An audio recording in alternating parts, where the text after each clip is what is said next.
Hi friends, ఈరోజు పాలకూర పకోడీ ఎలా చేసుకోవాలో చూద్దాం. ముందుగా పాలకూర కడిగి పెట్టుకున్నాను. 1 కప్పు బేసన్, ఉప్పు తగినంత, కారం తగినంత,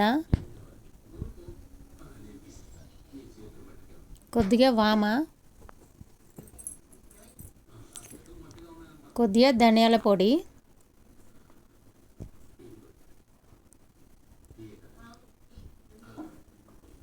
ఒక్క స్పూను కార్న్ఫ్లవర్.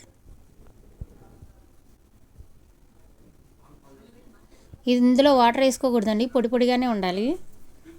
పాలకూర మనకి ఎంత డ్రైగా ఉంటే అంత బాగుంటుంది.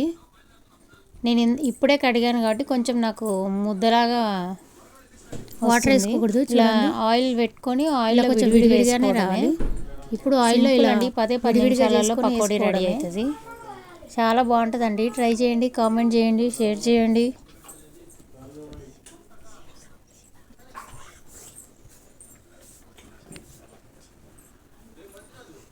చాలా బాగుంటుంది. ట్రై చేయండి, కామెంట్ చేయండి, షేర్ చేయండి. ఎలా వచ్చిందో చూడండి, పకోడీ ఎలా వచ్చిందో. పకోడీ లైక్ చేయండి, షేర్ చేయండి.